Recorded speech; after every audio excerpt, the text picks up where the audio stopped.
দুই ওভারে ৭১ রান, ১২ বলের ১১টিতে হাঁকিয়েছেন ৬-এর মার। কোনো মোবাইল গেমিংস মনে হলেও বাস্তবে স্বীকৃত ক্রিকেটে ঘটেছে এমনটা। সালমানের ব্যাট যেন ছিল মোবাইল গেমসের কোনো সহজ সংস্করণ, যেখানে চাইলে হাঁকানো যায় ৬। কল্পনার মতো এই ইনিংস নিয়ে আরও বিস্তারিত থাকছে প্রতিবেদনে।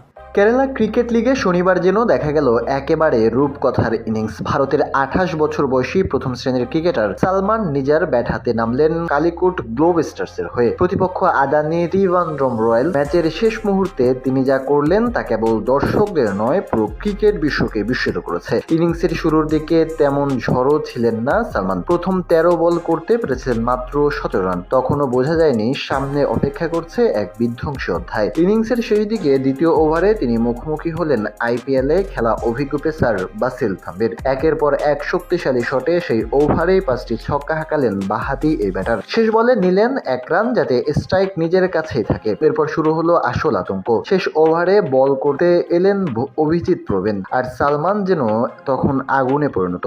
প্রথম থেকে শেষ টানা ৬টি বৈধ বল উড়িয়ে দিলেন গ্যালারিতে। এর মাঝে একটি নো বল আর একটি ওয়াইড করেছেন বোলার। নো বল থেকে অতিরিক্ত ২ রানও তুলেছেন সালমান। ফলে ওভারটিতে ওঠে মোট ৪০ রান, যা টি-২০ ক্রিকেটে খুব বিরল। ম্যাচের শেষ ১২ বৈধ বলে ১১টি ছক্কা হাঁকিয়ে তিনি তুললেন অবিশ্বাস্য ৭১ রান। ইনিংসের শুরুতে ধীরগতির ব্যাটিং এর পর মাত্র ২৬ বলে অপরাজিত ৮৬ রানে মাঠ ছাড়েন সালমান। তার এই ধ্বংসাত্মক ব্যাটিংয়ে কালিকট গ্লোব স্টার্স ১৩ রানে জয় ছিনিয়ে নেয় প্রতিপক্ষের কাছ থেকে। এমন ইনিংসে ক্রিকেটে সচরাচর দেখা যায় না, বিশেষ করে শেষ ১২ বলে ১১টি ছক্কা হাঁকানো একেবারেই বিস্ময়কর ঘটনা। সালমান নিজের প্রমাণ করলেন এক ঝড়ো ইনিংস কিভাবে ম্যাচের ভাগ্য বদলে দিতে পারে। কেরালা ক্রিকেট লিগের এই ইনিংস হয়তো অনেক দিন ধরে মনে রাখবে দর্শকরা।